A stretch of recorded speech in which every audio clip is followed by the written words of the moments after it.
I don't want to walk back to the base. I'm stealing that train. And that's exactly what he does because the army just taught him how to drive trains. So Jake proceeds to steal a train and drive it all the way back to just outside of Camp McCall, where he abandons the train, goes in, and goes to bed. The guy is like a GTA character, like stealing trains, punching police officers, But he's like, oh, I have 5 stars.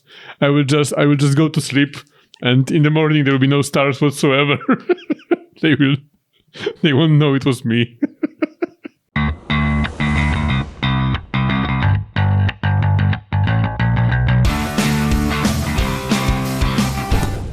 Hello, hello. Hello. I'm Veronica. And I'm Valdemar. And that's Fat Electrician, who is our favorite storyteller on this channel, I think. By far, yeah. And this is one of the most popular videos. The third one, I believe. I think the third most popular, yes. The most popular video of his is also our most popular reaction. Yeah. It's the story about how America's Navy sank the Iranian Navy. Yes. And this is about America's airborne anti-hero, Jack McNasty. McNiece. McNice. Sounds like a burger from McDonald's. Like most of the names, right? Yeah. How old is this video? I'm curious. It is only 2 years ago, so I think that means it is even better because it rose to be the third most popular video on his channel quite quickly. Yeah, but with Fat Electrician, I've never seen any changes on his channel. It's like it was professional from the beginning. Yeah. Maybe we haven't seen those old ones, but this whole format of his videos... It just works perfectly. I love the lighting. He's always in focus. His voice always sounds great. The storytelling is always great. The editing is minimal, so that's always great. We'll see. I do not know about this McNasty guy anything at all. I have no idea who he is. I've never me heard neither. of him. But that's the story about Fat Electrician. Like maybe if someone is more into history than us, then maybe he knows those people. Yeah. But it's great because it's so fresh. Because there are the stories that you know nothing about, and after watching the whole video of Fat Electrician, you're like, how could we never heard about this person? And I think it's even stranger now that we've watched, 10 or something of Fat Electrician videos, because with every single one of them, it's just, oh my God, and then this guy, and then this guy. Oh, what about this guy? Yeah. What about the horse? It's like there's so many epic creatures. I wish there was a Polish guy like that, mentioning Polish wartime superheroes. Hey, but we did watch this video about the guys holding the post office. Do you remember? Yeah. But he is mostly focusing on American soldiers, and there is so many guys, those guys in their history. This country that is 300 years old. Yeah, I think not even. Yeah, and they have so many stories. I think 250, and they have so many. So you have so many stories of those guys. This guy killed 100 people. This guy saved 90 people.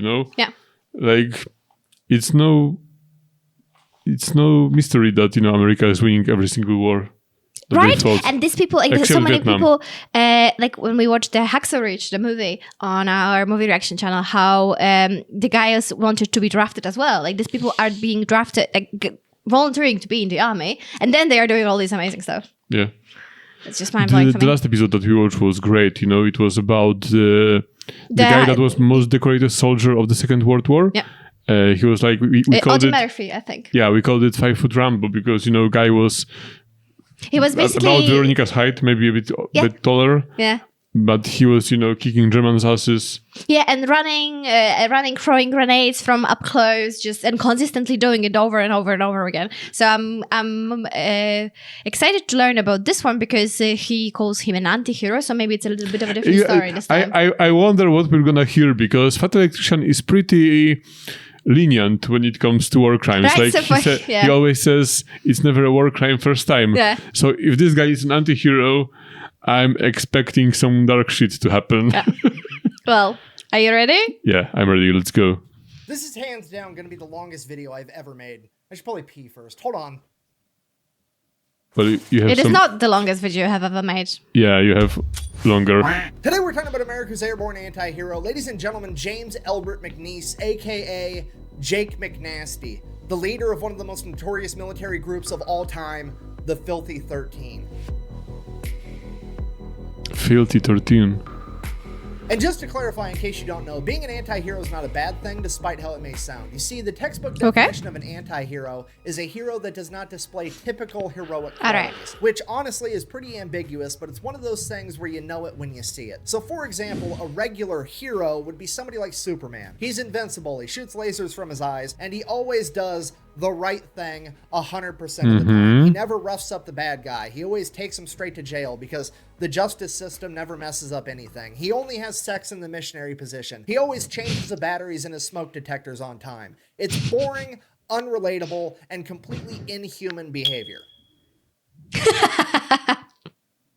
Anyways, and then you have the anti-heroes, the fan favorites, the characters with human faults that they not only overcome, but turn into their advantage. Characters like Wolverine with his bad attitude, Deadpool with his morbid sense of humor. Hell, even Batman is an anti-hero because at the end of the day, it's more relatable to do karate in your garage, dress up like a bat, and then run around town beating up clowns and dudes on steroids than it is to be perfect. Yup!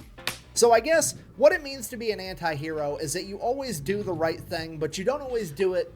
With Batman, I think it depends on which Batman, because there is Batman, there are those Batmans that never kill people. Yeah. And there are like Batmans like Ben Affleck's Batman that definitely kills people. You've seen Batman vs. Superman? No. No. No, because but Batman never kills people, right? But there is this Zack Snyder movie, Batman vs. Superman. It's a movie. Sounds like a rap battle. There is a movie. Right. And Henry Cavill is playing Superman and Ben Affleck is playing Batman. And this Batman is pretty dark. Can we see it? Okay, I know what we're watching next. It's not a good movie. It doesn't matter. The right way. And if you were to ask me for a real-life example of an anti-hero, I can't give you a better one than Jake McNiece. All right, here's the deal. Jake was born in Oklahoma in 1919. He grew up during the Great Depression as one of 10 siblings. This guy had to learn how to hunt, fish, Typical and Great trap Depression just experience. to help put food on his family's table so they could survive. He had his first full-time job when he was 10 years old and continued to work full-time all the way through high school. After graduating, he became a full-time firefighter. America's dream. The Great Depression times, right?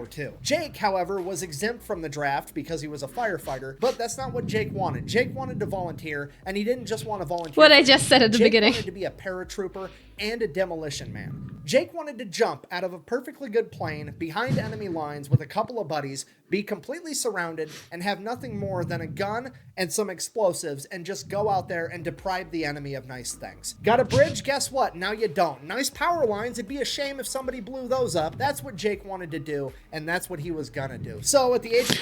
I remember from A Band of Brothers, when you have, at the beginning, you have those actual veterans, those people that the story is about. Right. And they are telling how it looked like from their perspective. And in one of the first episodes, I think the first one even, they are mentioning how when they drafted, and that they suggested that there is this division called paratroopers. And they were like, what is that? Because it was a new idea of warfare, the guy is jumping out of plane. And they were like, that sounds... I just remember that. That sounds scary, jumping behind the enemy line. And then they were like, yeah, but your salary will be bigger than the rest of the soldiers. And they were like, okay, sign me up. Jesus. 22, Jake set off for training. Upon arriving at training, Jake pretty much immediately establishes himself at being incredible at any task the Army can throw at him, but also a humongous pain in the ass to his entire chain of command. During his very first week in the Army, Jake got in a fist fight with the staff sergeant in charge of the chow hall because the staff sergeant would give him butter with his bread. At which point, the entire chain of command is like, on one hand, we have to get rid of this guy. He's a loose cannon. You absolutely cannot be attacking staff sergeants as a private. He's got to go. But on the other hand, this is exactly the type of behavior we're looking for somebody that we want to drop behind enemy lines and expect to fuck up everything. So they just kind of let it slide. Fast forward a couple of weeks, Jake is doing a demolition course and he ends up setting the course record. He is the fastest person to ever complete this course. At which point, his leadership walks up and is like, hey, soldier, congratulations, you broke the record. Jake looks the guy in the eye and goes, yeah, if you think that's impressive, you should see what I can do when I have some butter once in a while. And that pretty much sets the tone for the rest of Jake's training. He absolutely crushes No, he any task didn't. they give him, but also, Jake does not give a single fuck about the dog and pony show that is the U.S. military. He's not going to call an officer sir or ma'am. He's going to call them by their nickname. He's not going to salute them unless they salute him first. He's not going to stand outside and salute the flag during retreat, and he absolutely is not going to show up to formation on time, and he's definitely not going to be sober all the time, because that's just how Jake is. And they let because him of this, stay. Jake Yeah, would be right? the only new recruit to not get promoted to PFC, which is Alright. a way bigger deal than it sounds like, because at this point in time, in the 101st Airborne and the 82nd Airborne, every single new recruit after 31 days of training got promoted to private first class. The reasoning behind that was they wanted to give these guys a promotion so they can make more money and ideally send that money back home to their families because, well, they've got a very dangerous job coming up and nobody knows what's going to happen. So absolutely everybody is getting promoted to PFC after 31 days except for Jake. But here's the thing, Jake didn't really care. Jake wasn't there for the money. He was there for one thing and one thing only. We're going to be doing one thing only. Killing Nazis. So Jake is now the lowest ranking person in his entire company, and leadership was hoping that Jake would take this as a sign that he should start cooperating and get it together. That doesn't really happen though, and leadership now has no idea what to do with Jake, because on one hand, he's way too valuable to lose, but on the other hand, they don't want him mingling with all the other soldiers, rubbing off on them in a bad way. So they take Jake, they stick him in his very own platoon, all by himself, and make him his own acting platoon sergeant. And then as time passes, whenever they get another soldier just like Jake, they would send him over to join Jake's platoon, and he would eventually get 4 members in his platoon, counting him for a total of 5, and they would become known as the Dirty Five. This is so different than everything I know about the US Army and the Army Right? in general. Like, I wonder if he's going to go into more details about it. If not, then, like, so many of you are so knowledgeable about the Army, then let us know. Because for me, like, if you misbehave, then you have to be thrown out of the Army because, like, this is a very tight structure and it collapses if, you know, that's why you have the drilling, that's why you have everything. Because you have to Yeah. work like a cog in the machine. You are the cog in the machine, that's everything. And he's calling sergeants by their nickname. And he's allowed to stay, okay. And then what, they have other degenerates and they stick them all together. Yeah, right? I mean, they are not afraid that they would. It's really weird. But it sounds like those units, you know, like I think now in the Russia-Ukrainian war, there were those units from the Wagner group, I think, that were, you know, ex-prisoners. You know, Yeah. the prisoners were Yeah. left out of prison on the condition that they will fight on the front. So maybe it's the same. It sounds like that, but it's not. It's not this because they are not prisoners. But it was one of the first times that they used the paratroopers, right? So maybe it was like a new thing and they knew that they were sending a lot of people to their death. Like they said, you know, that's why you're getting more money. So maybe that's why you have all of these conflicting feelings, and at the same time you're saying, okay, you want to Yeah, but do still, this, you know, but- it's not like he was a little bit insubordinate. You know, like he he could endanger punched staff sergeant. Yeah, like he could Drill sergeant, sorry. endanger other people by that. I don't know. I will learn more about it. I know this story proves that he should have stayed because he probably achieved great things. But it's an interesting thing. Also, there is in my mind this movie, but I'm not sure what is the English title. But it's like Dirty 12 or Dirty 13. I'm not sure. You know, Parszywa 12 or Parszywa 13. Yeah. You think it's about this, maybe? I wonder because he mentioned at the beginning that there is like filthy 13. But I don't remember if there were 12 of them or 13, and I wonder if this is the same story. We have to check later. And from there, things would obviously get really out of hand. Fast forward, Jake and his men finish the first phase of their training, and they are given a pass to go out on the town one last time before they have to go to Fort Benning for Airborne school. So Jake and his men, you know, his men that all outrank him because he's still technically a private, but he's also somehow their platoon sergeant. They all go out, they go to the bar, they get drunk. They end up running into some MPs. One of his men starts lipping off to the MPs. The MP goes to beat him with a nightstick. Jake interferes and says, hey, he's really drunk, let it slide. In Jake's own words, and I quote, he's so drunk he couldn't hit the floor with his hat in 30 throws. Okay, so just let it slide. He's going to get his men back to the barracks. It's gonna He be has the fine. gift military for words, police though. MP then tells Jake, mind his own business, as he turns around to hit Jake's guy with a nightstick, at which point Jake proceeds to beat the shit out of 2 MPs, taking their Colt 45 No. 1911s, firing all the ammunition into a nearby street sign before handing them back their empty guns and saying, okay, now you can take me to jail. The next morning, Jake's commanding officer shows up to the stockade to talk to Jake, and he's like, look, not surprised you're here, don't really care what happened. Here's the deal. The Japanese have the world record for the longest ruck march, and I want to break that record by having a group of guys march from here all the way to Fort Benning, 136 miles, and I think you and your men are some of the guys that are going to be able to pull it off. Are you in? At which point, McNiece is like, 136 miles isn't a problem at all. I won't change my socks, and I won't even get a blister, which, if you've never been in the military and you've never ruck marched, saying that you're not going to change your socks or get a blister actually said on that. I thought he was joking. 136-mile fucking ruck march is an unprecedented amount of shit talking. It's like a NASCAR driver saying that he's going to win the Daytona 500 without having his tires changed a single time. It's like going out drinking, ending up at Taco Bell at 2 in the morning, I've eating never a seen bunch cars. of steak quesadillas, waking up the next day, taking a shit, and not wiping. Okay, it's not possible. So then the commanding officer was like, great, cool, I'll see you at the ruck march. We're going to go ahead and leave you in the stockade for the next 10 days. Until then, though, Jake's like, cool, no problem, I'll hang out. 10 days later shows up. Jake is in a prison uniform with a giant P on the front, and 3 MPs show up with 12-gauge shotguns loaded, and they escort Jake to the starting line of this fucking ruck march like he's Hannibal Lecter. There, he changes into a normal uniform and takes off on a 136-mile ruck march to Fort Benning so he can go to Airborne school. And sure enough, true to his word, Jake is one of only 75 men to finish this ruck march, and he did not change his socks, and he did not get a single blister, which I cannot stress to you enough is a superhuman feat. So Jake and his men go on to do airborne training. Absolutely What shoes no was he problem. wearing? Nothing really of note happens Right. here, except I for the want fact that these shoes. Jake is still a private and has still not been promoted in any way. After completing airborne training, Jake and his men are going to go to Camp McCall, North Carolina, where they are to receive expert saboteur training. They'll be receiving extra training in demolitions. They'll be receiving training in how to drive tanks, how to drive bulldozers, how to drive excavators, how to drive trains. Pretty much anything and everything they could teach these guys to be able to wreak havoc on enemy infrastructure is what they're learning in Camp McCall, North Carolina. Jake and his men continue to do what they do. They wreck every task that they're given. It goes perfect. Jake and his men are now about to go to England, at which point they are given one last pass to go out on the town one last time before they ship off. Good So idea. Jake and his men go out drinking. Somehow or another, they end up at this little tiny diner neighboring a train yard, at which point one of the trains pulls up, stops, walks across all the other tracks, and the conductors go in and they start eating at this diner. Jake is super drunk and he's like, I don't want to walk back to the base. I'm stealing that train. And that's exactly what he does because the army just taught him how to drive trains. So Jake proceeds to steal a train and drive it all the way back to just outside of Camp McCall, where he abandons the train,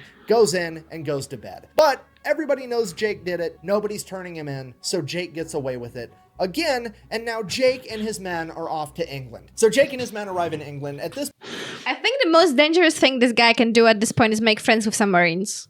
And then it's the end. The guy is like GTA character, you know, like stealing trains, you know, punching police officers, you know. But he's like, oh, I have 5 stars. I will just go to sleep, and in the morning there will be no stars whatsoever.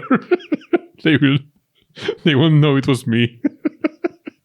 like really, it's like from Red Dead Redemption, you know. Yeah. Stole the train, drive with the train, get out of the train, and yeah, bounty gone.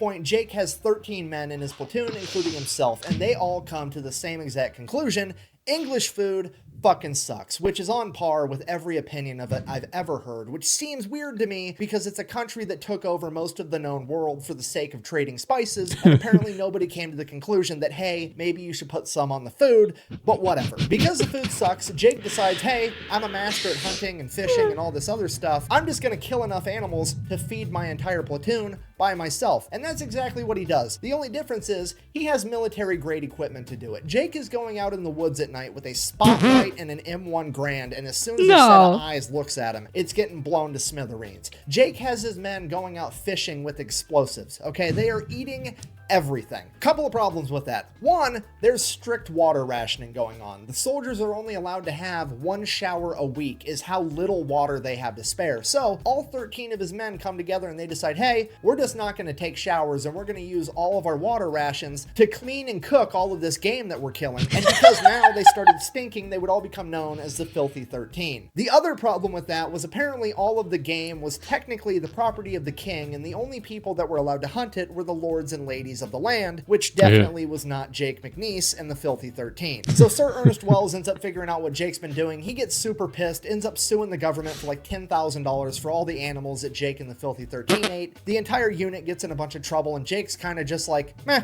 I mean, what are you gonna do? I was hungry, so I ate some food. What do you want from me? If I'm in trouble, go ahead and punish me. What are you gonna do? Stick me in an airplane, make me jump out into enemy-held territory where a bunch of Germans are gonna try to kill me? Joke's on you, I'm into that shit. Fair enough. The entire military is just kind of like, we literally have no way to punish him. So he gets away I mean, with you it could yet again. forbid Fast him from forward June jumping 5th, into enemy 1944. territory. The day before D-Day, Jake and the Filthy 13 are given a separate and extremely dangerous mission of going out, capturing, and occupying an enemy-held bridge that's supposed to be able to help Allied tanks penetrate further inland. After a day, they'll be reinforced from troops landing on Utah Beach. And if Jake can't capture and occupy the bridge, he is to blow it up so that the enemy can't use it for reinforcements. This mission is deemed extremely dangerous and borderline impossible, but leadership figures if anybody can pull it off, it's going to be Jake and the Filthy 13, because let's face it, the entire command structure at this point in time is basically looking at Jake's platoon like a fragmentation grenade of fuckery and bad attitude that they finally get to yeet at the enemy. So after receiving their mission, Jake and his men go out to start boarding the C-47s to take off at midnight to jump into Normandy. At which point, Jake decides that he's going to whip out his straight razor and shave himself a mohawk. He tells everybody that he's part Choctaw Native American and he wants to honor that heritage. However,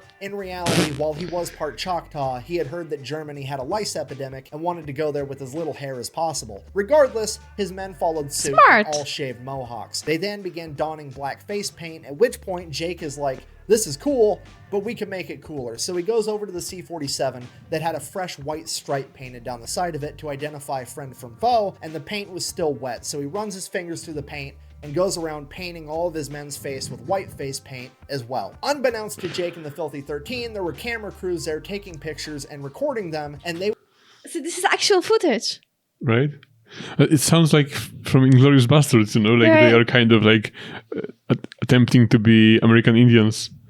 Yeah. It's like, I wonder if they're gonna scalp the enemies. Jesus Christ. But I'm glad he didn't use the white paint, not the black paint, because now I think he used both. Now we could not hear about the guy. But I wanted to say, I don't know, like, he reminds me so much of like some of these people you have at school, like these friends that like they make kind of inappropriate jokes, but like you need them sometimes in tough times. Do you know what I mean? I don't know. He seems like, what did you need them for? well, if you Later. Okay, I'm curious. would actually end up going viral, and the entire nation would be captivated by the unique and dangerous look of these men as they prepared to jump into enemy-held territory. So much so that it would actually inspire a movie to be made known as The Dirty Dozen, and Jake and his men would be none the wiser to any of it until after World War II. June 6, 1944, Jake, the Filthy 13, and 18,000 other paratroopers take off in C-47s as they prepare to jump behind enemy lines before the amphibious invasion at D-Day. About 20 miles from the targeted drop zone, Jake's plane gets hit with enemy flak fire and is losing altitude, and they have to bail out early. Moments after McNiece jumps out of the plane, the entire plane explodes, killing some of the Filthy 13 and scattering the rest miles apart. So Jake lands, he's completely unharmed, and he has all of his equipment. The only problem is he doesn't have any other Americans anywhere near him. So he just kind of takes off, he gets in a couple of long-range firefights with the Germans, takes a couple of them out in close quarters combat, and he's just going around trying to find any other paratroopers to group up with. And it's going on for hours and hours, and he can't find anybody. And he's starting to think maybe the whole thing was a catastrophe. Maybe it got called off. Maybe I'm the only guy out here right now. What am I gonna do? And he finally comes across one other American paratrooper, and it's a machine gunner that lost track of his machine gun during the jump, and this guy is running around Normandy with nothing but a belt of machine gun ammunition and no gun. And Jake is like, Jesus. Can you imagine if he was like thinking like this was all the like elaborate plan of United States Army to get rid of him? So they organized all those planes, just to drop him to Germany, and then all the planes were going, "Oop, we're going back. We got rid of the guy." At this point, And 2 weeks later, there is news: Hitler is dead. he didn't give Butter. butter. Okay, well, you're with me now, I guess. Here's my grenades. You take those. I'm gonna keep my M1 Grand. Follow me. So now Jake and Grenade Guy set off to find more paratroopers. So they keep looking. They find some more. They find a squad of mortar guys. They find some guys over here, Slowly, Jake amasses an entire platoon of about 35 paratroopers, and they're all gonna help Jake in his mission to take out this bridge. So Jake and his new companions start making their way to go blow up this bridge, at which point they would eventually come up on an entire American unit being led by this colonel, and the colonel is like, "Hey, you're working for me now. I don't care about that bridge. I need you to go pull security over on this part over here." McNiece tried arguing with the colonel, but the colonel wasn't having it. He gave a direct order, and McNiece is like, "Okay, fine, whatever. I'll take my 35 guys and we'll go guard this for you." So they take off headed there. They get to the point they're supposed to guard, and McNiece just keeps walking because it was the same direction as the bridge. All of his men are like, "Hey, we're supposed to stop here." McNiece is like, "You do what you want. I have to go take care of this bridge. You can come with me. I'd appreciate it. If not, stay here and guard it. I really don't care." All of the men go with Jake and proceed to make their way to this bridge. So Jake and his men show up to the bridge, they capture it, they build up some fortified fighting positions because they now have to hold it for a day until reinforcements from Utah Beach can arrive. So the Germans start showing up, they fight the Germans back every time. 1 day passes, no reinforcements. Day 2, they keep fighting the Germans back, holding the bridge, no reinforcements show up. Day 3, the Germans are now on the other end of the bridge with Jake and his men over here, and it is just no man's land in between on the actual bridge, when suddenly an entire squadron of P-51 Mustangs comes up and blows up the entire bridge, because apparently the American leadership determined there's no way Jake was going to be successful in his mission, so they blew up the bridge anyways. He's gonna be Thankfully, Jake and his men would make it out okay. None gonna of them were punch harmed in the someone. blast from the P-51. Now, at this point, Jake decides, hey, we're going to continue to hold our position here, because if anybody is going to try to cross this ravine, they're going to do it right here where the bridge used to be. And sure enough, an entire German infantry battalion shows up on the other side of where this bridge was. At this point, the German officers make their way through the ravine and up to Jake under a white flag where they're like, "Hey, go ahead and surrender. We've got 700 men. You've got 35. It's going to be a bloodbath. Just call it a day." Jake, being Jake, is like, No, but you're welcome to surrender to me. The German officer, thoroughly annoyed, is like, "What are you doing? He's gonna survive this? I have 700 men. You need to surrender or I'm going to kill all of you." At which point, I'm paraphrasing here, but I would assume Jake said something along the lines of, yeah, you've got 700 men, but you're going that way and the battlefield is that way, which tells me that all my buddies showed up on Utah Beach and they've been kicking your ass so bad that now you're trying to run away from them. So the way I figure it, you've got about 3 options. Option A, you surrender to me right here, right now, and you all live happily ever after. Option B. Did you see how he showed free? Yeah, like that. Yeah. Who does that? They are weird. This is tree. It's the German tree and it's a Polish tree. Like that. You use the thumb. Use the goddamn thumb. Yeah, but I mean, this is one thing. But this? Yeah. You are talking about it. I am talking about it, I suppose. Also, in what language they were speaking? I don't imagine this Jake guy knew German. So did he have someone speaking German for him? Why? What, because he's a little bit aggressive, so he cannot speak foreign languages? No, actually, speaking German would kind of fall into that, being aggressive. Like, most aggressive guys at the time spoke German. Yeah, but not foreign languages, okay. You go back to your men, you hold your position right where you're at, and all my buddies show up in a little bit with a bunch of Sherman tanks and proceed to un-German engineer all of you motherfuckers. And option C, you guys try to fight your way through this ravine with me guarding it, which to be honest, I would recommend the least. I have the high ground, I have fortified machine gun positions, and you've got to make your way through a ravine first, meaning that I basically also have a moat. So, I will effectively be going medieval on your ass if you choose option C. Now, I'm not trying to tell you how to do your job, but if I was you, I would pick option A, because if you pick option B or option C, I can pretty much guarantee that the next piece of officer correspondence that you're going to get is going to be from a fucking Ouija board. At this point, the German officer storms off with his hair on fire. He's absolutely pissed. Jake then goes over to his men and he's like, hey, get ready for a fight. I'm pretty sure I just poked the bear. We'll see what happens. Sure enough, like an hour later, 700 German infantrymen proceed to take off and attempt to bum rush Jake and his men in their fortified fighting positions. Now, I don't know what you know about military tactics, but generally speaking, it is a terrible idea to run face first into machine gun fire. It's also a terrible idea to try to fight the enemy when they have the high ground. If you don't believe me, ask Anakin. But running face first into a fortified machine gun position through a moat while they have the high ground, and the men running the machine guns are under the command of some American with a mohawk, Native American face paint, who everybody calls Jake McNasty, is literally a lifetime supply worth of shitty ideas. Jake and his men would hold their fire until the majority of the Germans made their way into the water, at which point they would open fire with 4 heavy crew-served machine guns, 2 mortar tubes, and a bunch of small arms, effectively mowing down and decimating the entire German battalion. On that day, Jake and his ragtag group of paratroopers were credited with removing 700 enemy combatants from the field. Shortly after that, the reinforcements from Utah... Is this not some kind of a record? I don't know, but... For like the amount of kills per battalion? I have no idea. But I wonder if those Germans didn't have any mortars or anything that they could use to like soften them up a little bit.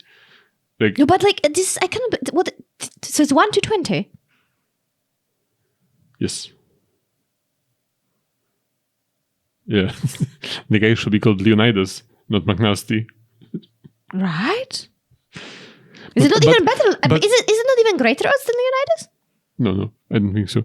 But what they were thinking, the Germans, like he said, like, don't go into ravine. Yeah. Going up, facing machine guns. Yeah, that's true. Like, that is true. But if they have any vehicles, tanks, artillery, something, to. But also to shoot them out. Also, I would like to know more about this situation, because I cannot imagine it. So, like, they start, like he said, mowing them down, basically. At what point? Why do they not surrender? Or does it happen that quick? I don't think they were like. Or they were not accepting surrenders. Yeah, maybe that's because I cannot. I wonder if that's what happened, because I cannot imagine the situation that you have 700 people and you see like 200 of them are already dead. That you're not like, okay, sorry, like we're gonna go that way now. I would have to see the players, because I wonder how easy it was to go back. I don't think. But then maybe it's also difficult to surrender in such positions, because how do you organize a surrender if they're already actively shooting at you and it's a commotion? I suppose you cannot just Beats show up. Jake goes over to a small town. They get put in a holding position for a little while. Then Jake's small group of ragtag paratroopers all get evac'd, where they get broken up and sent back to their original units, where they get regrouped and refitted to return to war. Jake McNiece would find himself getting evac'd all the way back to France, where he would be reunited with the 5 surviving members of the Filthy 13, as well as receiving a bunch of new recruits for his platoon. At this point, they had a couple weeks off where they could drink, relax, do whatever. Jake's going out, he's getting drunk, he's having a good time. Then he would receive word that his platoon is going to be partaking in a new airborne operation referred to as Operation Market Garden, the largest airborne operation in human history, with 38,000 paratroopers jumping into Nazi occupied Holland. How many? Hearing that he was going to be jumping into Holland, Jake figured that he was going to be engaging in a lot of close quarters combat, so he opted to turn in his M1 Grand and get a Thompson, which is exactly what he did. He then received word that his platoon, being the bridge experts that they are, were going to have to go out, capture a bunch of bridges, defend them, and or get rid of them until they heard word otherwise. Hey, look, I made a bridge. It only took me like, 10 seconds. And pretty much everything goes according to plan there. They jump in, they get to the bridge, they take the bridge over, they hold it for a couple of weeks. Then they receive word that they are to go help another unit take over this town known as Eindhoven. So Jake and his men make their way over to Eindhoven, and they begin helping to clear out this town, room by room, building by building, close quarters combat, them versus the Germans. In his book, Jake described this close quarter combat as very different from what you see today. It wasn't 4 troops stacked up outside a door, kicking it in, and all running in together. It was one guy one room. An American would kick open the door, throw in a frag grenade. As soon as the frag grenade blew up, the American would then crawl in on his hands and knees with a Thompson submachine gun and shoot anybody that survived. The reason they crawled in on their hands and knees is because, according to Jake, the grenade would kick up so much dust and soot and debris in these old buildings that you couldn't see standing at normal level. So you had to drop down like you were in a fire trying to avoid carbon monoxide to be able to see what you were doing.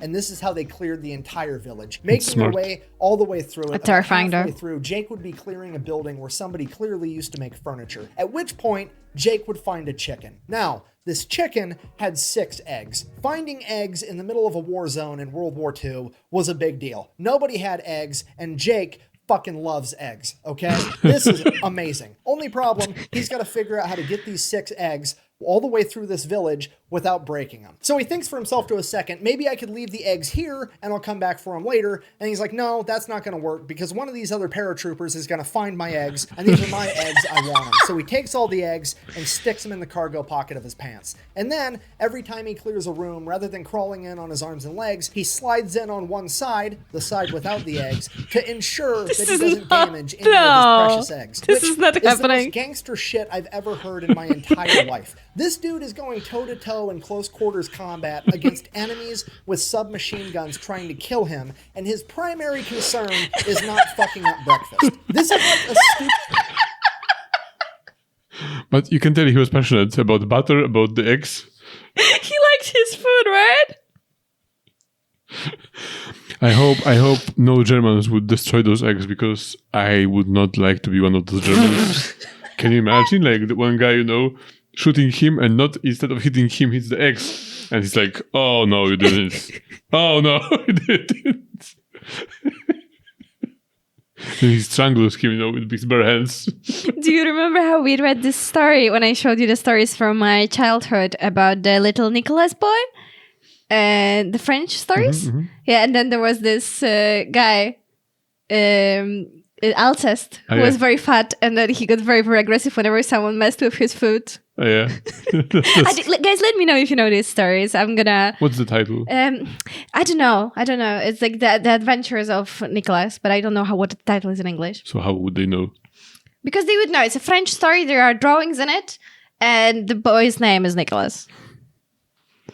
Video game achievement for when you want to play it on extra hardcore mode. It's almost like Sunny side he up. knows that he has plot armor. It's absolutely incredible. So he continues to go on, clears out the entire village, doesn't break a single egg. It's absolutely incredible. They get to the other side of the village. They're like, sweet, we cleared out all the Germans. And then across the field, out of the wood line, pulls an entire German mechanized unit with 10 tanks. At this point, Jake is like... I just want to have my eggs. I just want to eat my fucking eggs. It sucks. So Jake and the Filthy 13 go to work. Being the demolition men, it's their job to go around to the tanks and disable their tracks so they can no longer move. And then the infantry's going to come in with their flamethrowers and cook the enemy out. And that's exactly what happens. Everything goes according to plan. They take out all 10 tanks. Not really that big of a deal. Jake reaches into his pocket. Tragedy strikes. He's broken a single egg. It only took 10 German tanks to make this guy fumble enough to break a single egg, and he got to enjoy 5 eggs for dinner that night. Jake and his men would then adopt a holding position where they would chill out for a little bit, hold their position until they got evac'd again for yet another huge mission where Jake and his men would find themselves back in France for a second time. So Jake and his men find themselves... I thought it's gonna end in a way that, he will destroy a tank and the tank will be burning, and then he will take out the pan and, fry the eggs on the burning tank with Germans still inside, going like, ah, and it's like, oh, that's the best spice. Do you think all of his buddies left like the perimeter of 1 kilometer around him when he was eating to make sure no one disturbed his meal? They're like, nobody move. Yeah. He's eating. At an army base right outside of Reims, France. Obviously, Jake and his men want to go drink in town, have a good time, see if they can find some women, what have you. The only problem is, apparently the 82nd Airborne was there last month, and the 82nd Airborne caused such an issue in town that the military had to bring in a special group of MPs to get the 82nd Airborne under control, and now all paratroopers have been effectively banned from town. I mean, to be fair, that's pretty on brand for the 82nd No one's banning Airborne. Jack McNasty Bunch of from rowdy anything. dudes. If you don't know, that's their logo. On paper, AA stands for All American, but everybody knows that it actually stands for Athletic Alcoholics. Now, Jake, wanting to drink anyways, comes up with a plan. He's got to hook up with a distillery all the way over in Paris, which is like a 2-day trip away. So, Jake gets a 72-hour pass, starts leaving to go to Paris. His commanding officer stops him and is like, Jake, what are you doing? I'm going to Paris to get some booze for the boys. Jake, Paris is 2 days away. Do you really think that you're going to be able to take 2 days to travel to Paris, go on a week-long bender, and then travel 2 days back all in 72 hours? At which point, Jake looks at the officer and says, and I quote, I don't know. I wouldn't be willing to bet on it, but I'm willing to try. At which point the officer kind of just rolls his eyes and is like, is there anything I can do to stop you? Jake, not really. So the officer just lets him go because he realizes that Jake's going no matter what. It's just a matter of if he wants to get his ass beat over it or not. So Jake makes his way to Paris, goes on a couple-day bender, gets a bunch of booze for the boys, heads back to base. He finally gets back. He's been AWOL for 5 days. They immediately throw him in the stockade for abandoning his post, at which point his command comes up to him and is like, Jake, we've been talking. We really want you to volunteer for Pathfinder school. At which point, Jake kind of has a little bit of a panic attack and he's like, they're trying to kill me. Like, they're actively trying to kill me. You see, if you don't know what a Pathfinder is, they're basically paratroopers, but they go out hours or a day before the big, huge paratrooper operation, and they jump beforehand, and then they figure out the best spots to drop all the other paratroopers and radio it back to base so they know where to put everybody. Oh, This job that's during how they World War figure it II out. was incredibly dangerous. On a given airborne operation, it required 2 Pathfinders and 1 set of radio equipment to get the mission done. And on every mission, they would drop 10 Pathfinders and 2 sets of equipment because they knew that on average, 8 of them were going to die and 1 set of equipment was going to be damaged or lost. They had a 8 out of 10 80% fatality rate on any one mission at any point during World War II. And that is why Jake thought for sure they're trying to get me killed. Yeah, the only silver lining think here so is too. they can't make him do it. Because Pathfinder is so dangerous that it was strictly a voluntary basis only. But Jake wasn't one to act too quick, so he said he'd think about it. And he goes and he thinks about it, and he's thinking about the war, and he starts to think to himself, you know, Pathfinder school's all the way over in England. By the time they send me there, I start school, I finish school, there's a good chance this war might be over altogether, and I'm not gonna have to make another combat jump. It'll be great. So he's like kind of on the fence about it now, and then he really starts thinking about it, and he's like, man, Pathfinder school's at an Air Force base, and even back in World War II, the Air Force had way better food than the Army. So now he might not have to do any more combat jumps, and he's gonna get some good food. And then it dawns on him. The Air Force base where they teach Pathfinder school is 8 miles down the road from Oxford University, and all the young Ladies? British men are fighting a war right now, meaning that Oxford is just full of college chicks. And as Jake said himself, and I quote, this seemed like a mighty fine opportunity to do some postgraduate work. Fucking love this guy. So Jake shows up to Pathfinder school and he's immediately called into the commander's office, which is weird because he hasn't even done anything wrong yet. Jake goes in there. The commander's like, hi, Jake. I've heard all about you. I want you to be acting first sergeant. At which point Jake is like, I don't know what you heard about me, but you heard wrong. I'm technically not even a private first class yet. I've never been promoted. I am. But it's interesting, you know, how the last guy, you know, the Audie Murphy, was like all about, oh, I want to go back fighting again, you know. He had this sense of, you know, of duty, you know, and he never wanted to leave his guys, you know. He was volunteering everywhere first, and this guy is like, yeah, I can kick asses, but I don't want to. Yeah. No, it's like everything is a chore, you know. Like, Yeah, and no, he's like, he wants to fight, and like he doesn't want to back away from the fight, like with the bridge or something. But then he's like, at the same time, if I can have food, and maybe I don't have to fight anymore, that's also cool. Yeah. Like I don't really mind. Like he said, you know, it's more human, you Yeah. know. It's like, yeah, food, chicks, you know, and jumping out of plane. Yeah. Not the leader that you want. I don't care about saluting. I don't care about any of that dog and pony show military stuff. I'm here to fight a war, and that's it. At which point the commander's like, that's exactly why I want you. I don't need you to salute me. I don't need you to call me sir. I need you to get these guys ready for war, and I don't think there's anybody better to do it than you. I'll make sure that you end up getting paid as a first sergeant the entire time you're enacting first sergeant. To which Jake replies, I don't really care about the money. Look, I've blown up every safe between here and Normandy. I have plenty of money, okay? I might be willing to do this job, but if I'm gonna do it, there's going to be some terms. Anybody that's fighting for me is going to keep having good Air Force food, and they get permanent leave whenever they want it. At that point, the commander agrees. Jake Permanent is now leave the acting whenever first they sergeant, want it. which, if you So don't know, no is desertion, the polar basically. opposites of the spectrum as far as enlisted rank goes. So, per usual, Jake excels at pretty much everything all through Pathfinder school. They graduate, Jake is still acting first sergeant, and he gets to decide which person is in which platoon. So naturally, Jake does what anybody would do, and he builds a dream team of the 20 best Pathfinders out of all 400 and puts himself with that platoon. Now, at this point, it's really looking like Jake might never have to go out on a mission as a Pathfinder because the war is really dwindling down at this point. Then, December 16th, 1944, the Germans would launch a last-ditch effort counteroffensive to try to fight Allied forces. This would be known as the Battle of the Bulge, where they would cut off the 101st Airborne, Jake's old division, inside the town of Bastogne, completely surround them, and the 101st Airborne is now stuck in this city. They are running out of ammunition, they're running out of food, and they're running out of gas. And if they end up surrendering, it could turn the entire tide of World War II. So all they need is they need somebody not entire to be able tide to of World War parachute II, in, but yeah. get in town and be able to call in resupply drops to let the 101st Airborne have a fighting chance to be able to hold off the Germans long enough for Patton to show up with his army of 350,000 men. So you've got a crazy mission. Somebody needs to save the day. You're calling upon Jake and his dream team. There hasn't been a single radio transmission to come out of the 101st Airborne in over 2 days. Despite that, Jake and his dream team are going to jump in anyways. They have to be able to hit a 2-mile diameter landing zone while jumping out of a plane that's traveling 160 miles an hour, utilizing parachutes that they can't steer. This mission is seemingly impossible, but here they go. They go, they jump out of the planes, they hit the landing zone perfectly. One man, unfortunately, does die, but that is a 5% fatality rate compared to the average of 80. Jake and his men then immediately get to work setting up their equipment in opposite sides of town. And after one guy calls in one resupply, he picks up his stuff, moves to a different location. Then this guy calls in his resupply, picks up, moves to a different location, and they bounce the signal back and forth on opposite sides of town all day, sending signals for resupply. They do this because they know the Germans can triangulate their radio equipment and don't want them to start utilizing artillery to take them out. Within the first 24 hours of Jake and his men landing, they called in 247 C-47s for resupply drops. On the second day, they were able to call in 160. On the third day, they were able to call in 140. On the fourth day, they were able to call in 269. And on the fifth day, they were able to call in 129. Jake and his men have single-handedly provided the 101st Airborne Division with enough resupply to be able to stave off the Germans, to give Patton enough time to show up with his army and penetrate through the German flank. But please, can you explain to me, because it is I kind of don't understand, like, why they need those guys on the ground to call the resupply, like why they couldn't just do it without those guys on the ground? Because I think I understand, but I'm not sure if I understand correctly. You know what I mean?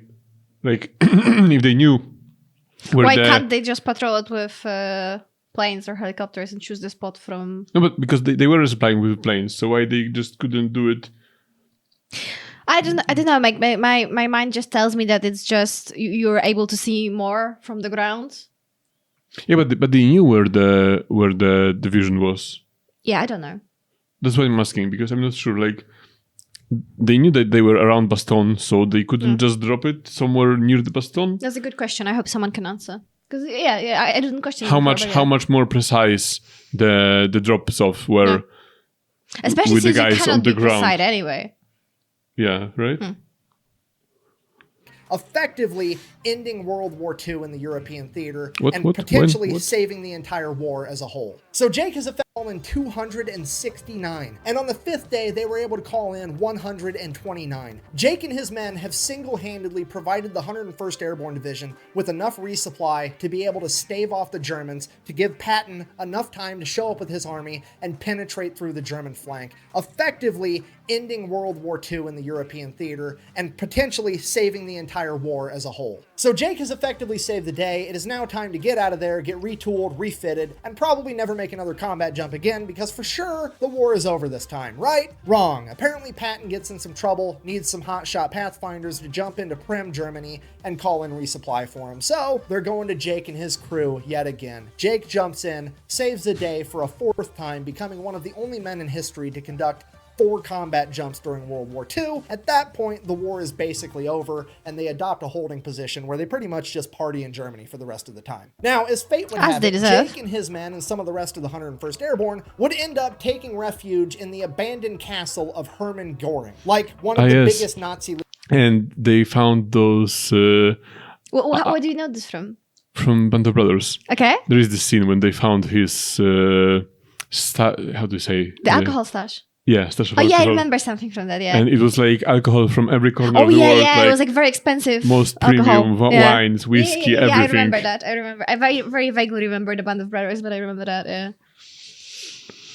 Taking refuge in the abandoned castle of Hermann Göring, like one of the biggest Nazi leaders during World War II. And oddly enough, a bunch of the spoils from all the countries that Germany has invaded all found their way to his castle. Fancy booze, fancy wine, and apparently he was a racehorse fan because every famous racehorse from every country that Germany invaded had made its way back to his castle. So Jake, the Filthy 13, a bunch of other 101st guys are sitting there getting drunk on fancy wine, fancy whiskey, and there's like $100 million worth of racehorse sitting in the barn, at which point they're like, let's throw on a rodeo for all the townspeople, right? Right, and that's exactly what they do. So you've got a bunch of drunk paratroopers riding around all these fancy racehorses. It's a great time. And then my personal favorite part of this entire story, while out at the rodeo, Jake would meet an attractive young lady by the name of Amelia. And Jake and Amelia would immediately hit it off and start doing some postgraduate work. I mean, dating. Oh, don't worry, it gets better. As it would turn out, Amelia's father is the leader of the local chapter of Hitler's Youth, which is just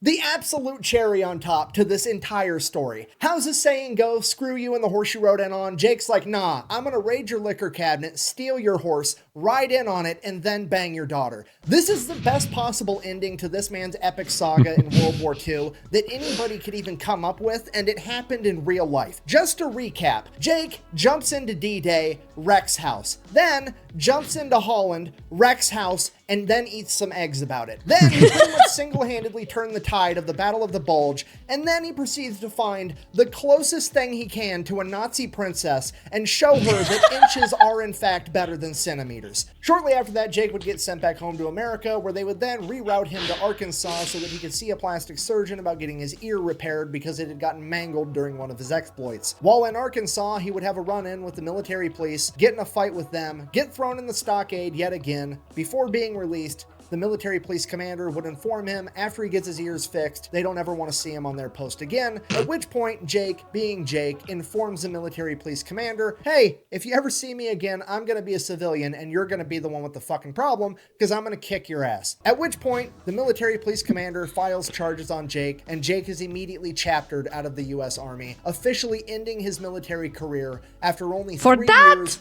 5 months, and 26 days. Because that's just how it goes for the anti-heroes. They're absolutely necessary in a time of war and not tolerated whatsoever during a time of peace. Jake didn't really mind though. He had accomplished what he set out to do. Yeah, that's Plus, really what he's saying, right? Cash that he had liberated from all the safes that he ran across in Europe. At that point in time, he goes on to explore his own alcoholism, going from place to place, town to town, job to job, just kind of doing his own thing. He ends up getting in a ton of bar fights, not because Jake instigates them, but because every local tough guy hears Jake's a paratrooper, and they want to prove how tough they are, but ultimately the only thing they proved is that they could fall down. Then, after a number of years, Jake would have a near miss with a drunk driving accident where he would almost drive his car into a concrete wall, in his own words, only missing it by a coat of paint. Because of that, Jake would decide that he needs to change his own ways. He would defeat his alcoholism, he would find God, he would start going to church every Sunday, he would find a wife, he would have some kids, and he would live happily ever after, working at the post office in his hometown of Ponca City, Oklahoma, selling stamps and sorting packages, and nobody was none the wiser that their friendly neighborhood mailman was one of, if not the greatest anti-hero of all time. So in conclusion, it's hard to put into words what an anti-hero is, but you know it when you see it. However,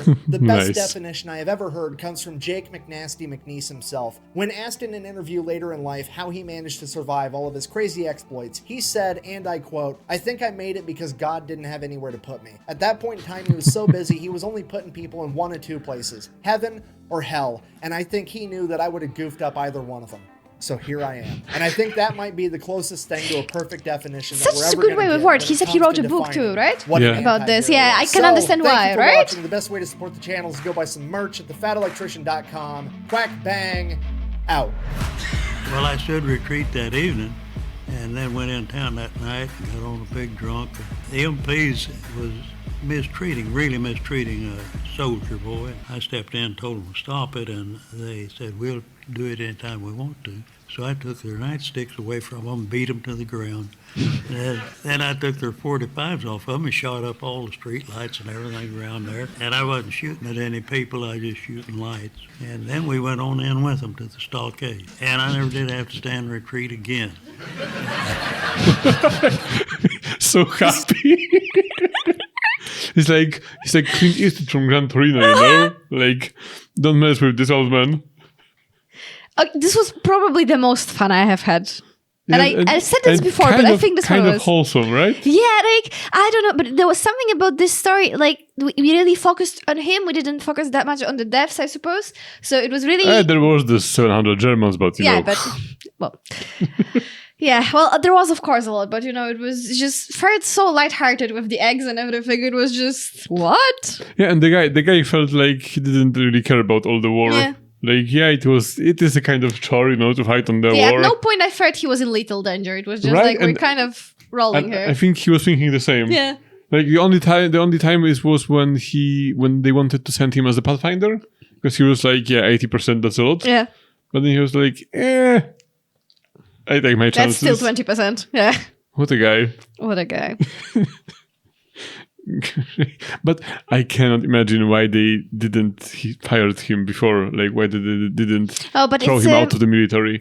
It's really, like, chilling what, what he said as well, that they needed him in the time of war, so they let so many things slide, but the second the war was over and he just badmouthed the officer who's gone. Yeah.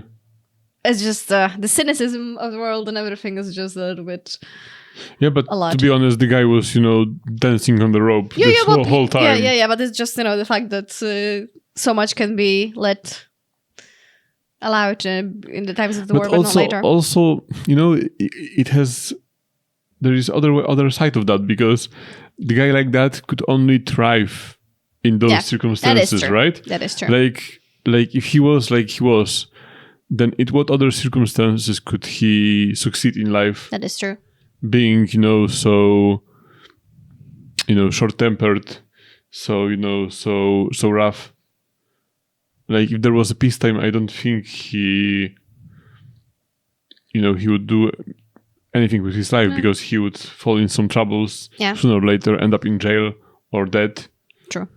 But because of war, he was like, like picking shit. Yeah. In his element. Yeah. And how old he was when he died? I want to check.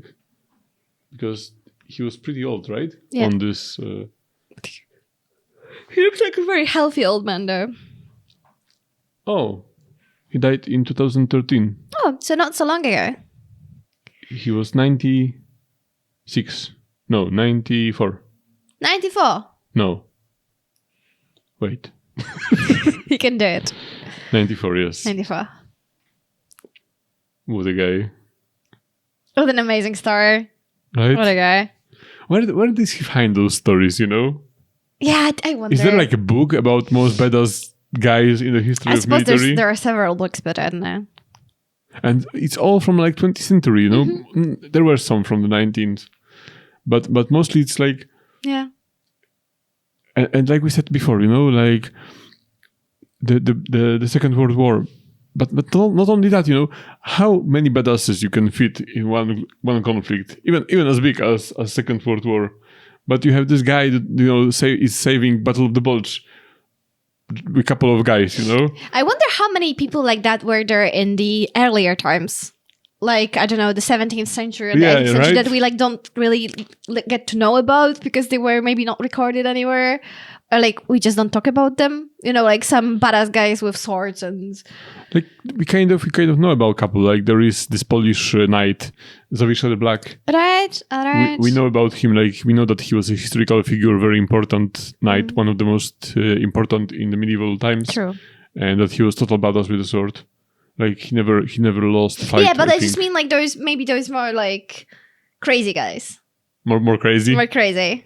Yeah, but that's the thing about newer conflicts, and especially Second World War. More records of it. We have more records of everything. True. It was more documented. We have even video. The videos, yeah. The fact that we have recordings. videos of him, and then the interview and everything. It's just.